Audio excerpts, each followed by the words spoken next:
definitely do not recommend having autopilot engaged on a road with speed bumps.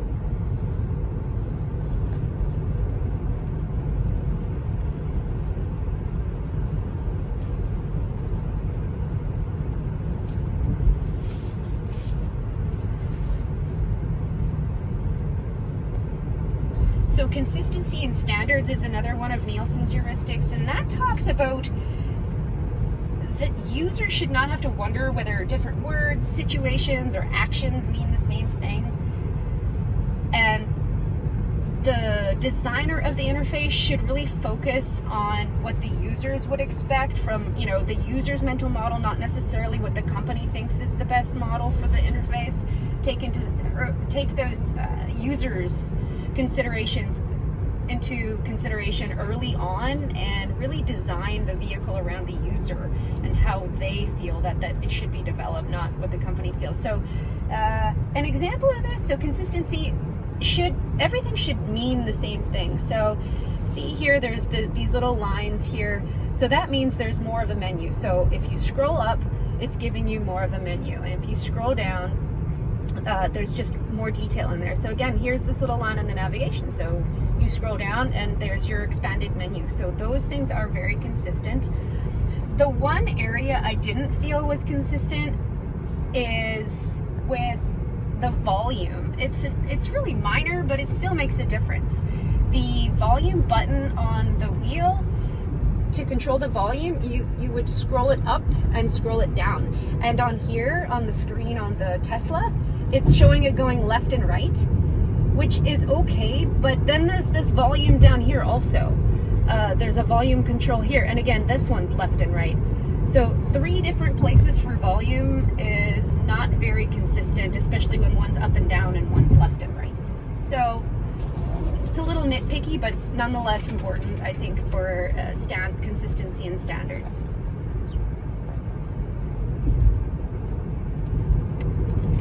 Another thing is I think I noticed it with Spotify. So I'm gonna make my window go up. There should be a way to exit out of the Spotify. I guess I can go to tune in, but it would be nice if there was a little X so I could just tap out of it at any time. There should be a little X here. I'm used to seeing, easy ways to close menus, but there's not.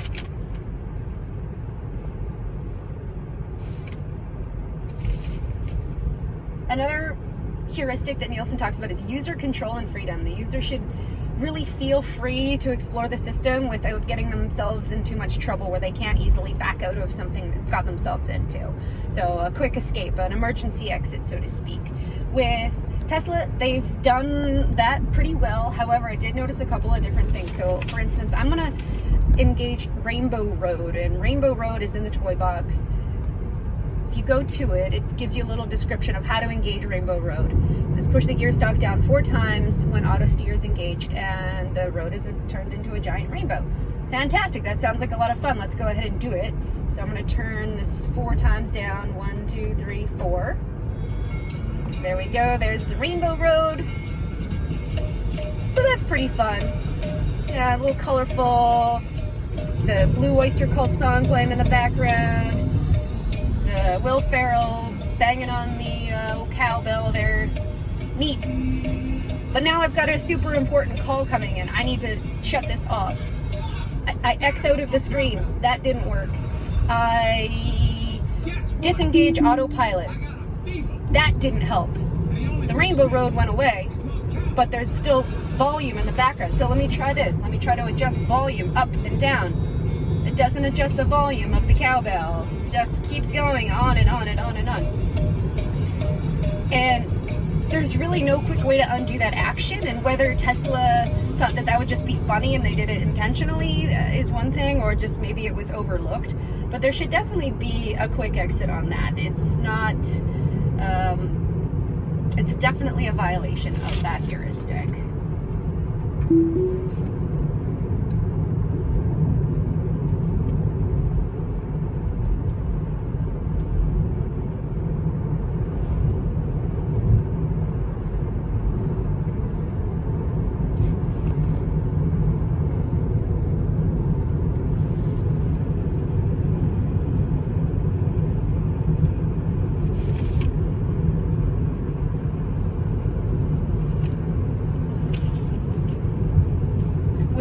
prevention is another heuristic.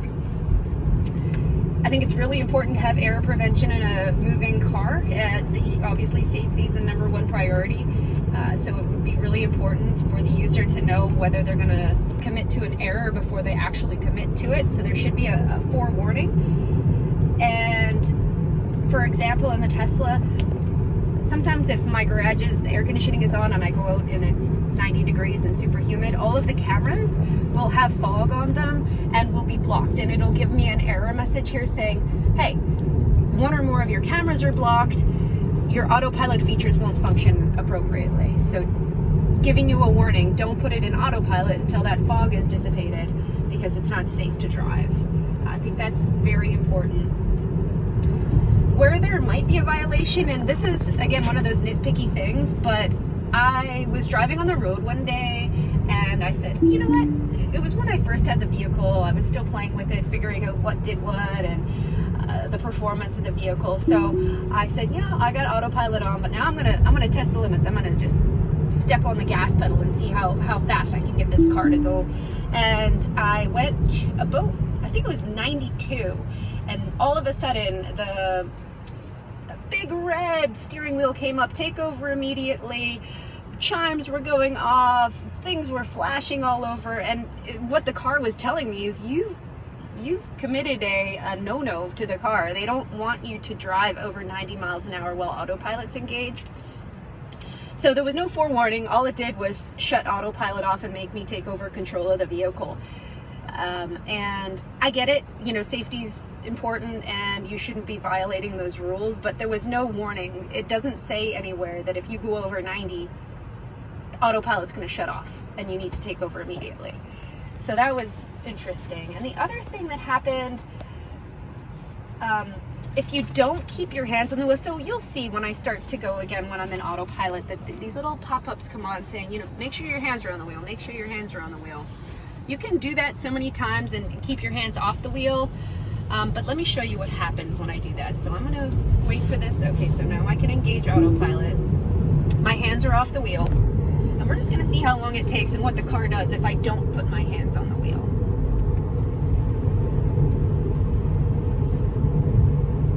Okay, there's that warning message. Apply slight force to the steering wheel. Now I'm getting this blue flashing up top saying, okay, you're still not paying attention. You're still not doing what you're supposed to. Okay. Oh, now it's flashing faster. Now I'm getting red arms on this error. What's it gonna do if I don't touch the wheel?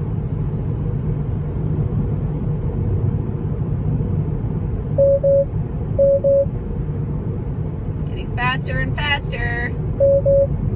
All right, there's my cue. So the red steering thing comes on, the chimes flash, and now I do not have autopilot available for the rest of the trip. The car is punishing me for being bad and not listening to the rules. So again, it doesn't tell me that in advance that the autopilot is going to shut off for the rest of my trip. It should say somewhere, here are the rules of autopilot when you engage it or something, or if you're a new user, here are the rules. Don't go over 90 and keep your hands on the wheel, because if not, here are the consequences.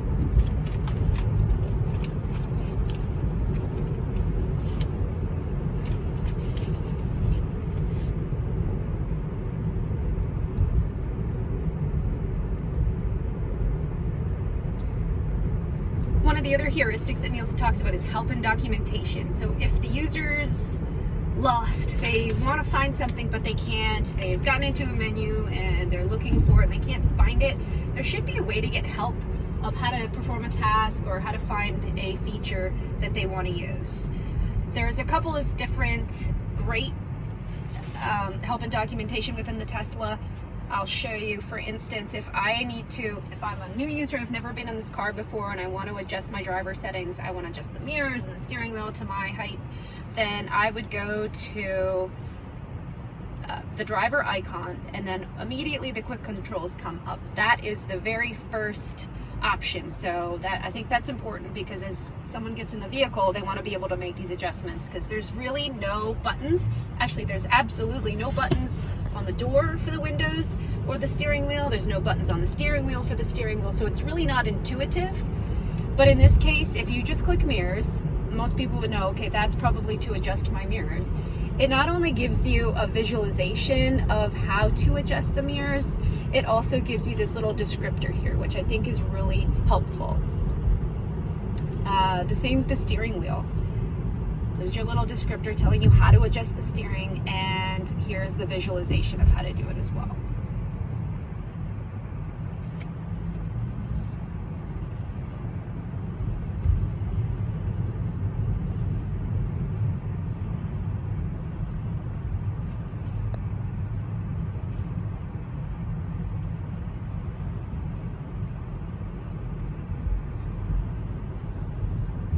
Another quick way to find help and documentation on tasks and features of the vehicle is to go to the user's manual. So if you click the Tesla icon up here, you'll get a,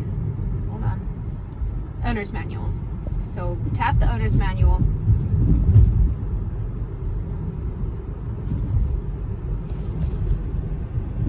And here's what you get. It doesn't look very nice when you first open it, but if you click the X button down, this gives you the expanded menu of the features that you can look up information on. So I want to look up charging electric vehicle components, battery information, charging instructions. Let's do that. So it tells you how to open your charge port. It tells you how to insert the charger into the port. So basic things, but that is very helpful that that's all documented, and you don't need to go thumb through an owner's manual. It's all in the car itself. There is also a search function, so an easy index if I want to find out about tires. Search tires, see what comes up. Nothing. Okay, that's not very helpful whatsoever. Let's try auto steer. It's gotta be something on auto steer.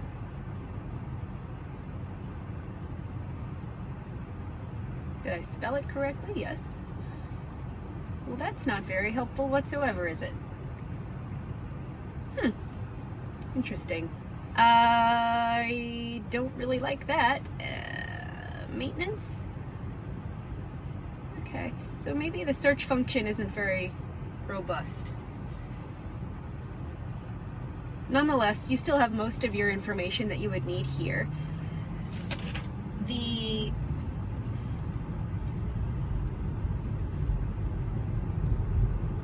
helpful thing for, I think, a lot of Tesla owners is, it's a lot when you're driving to tap through all these menus, and it takes your eyes away from the road and it takes your hand away from the steering wheel.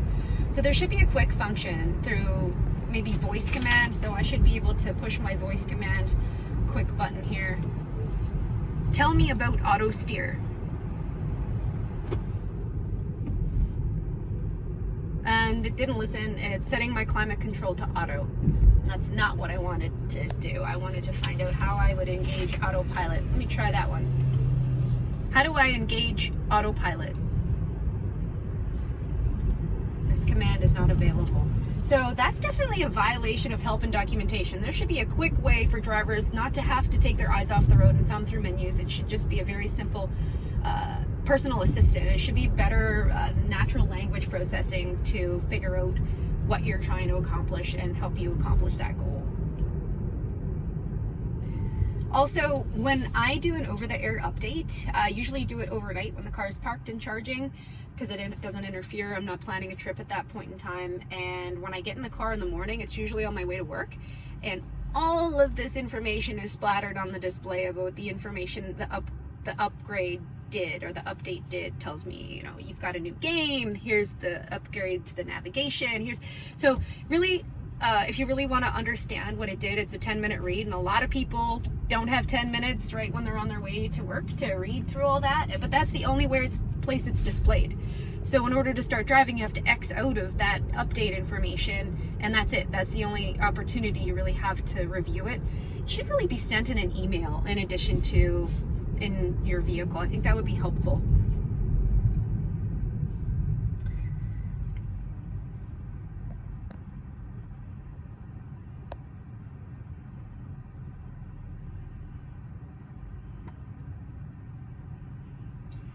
One of the last heuristics we're going to talk about is that users should be able to recognize, diagnose, and recover from errors. So one time I was in my car, I think it was right after an update. I got in my car, everything was fine, and then I went down the driveway and the screen just went completely black.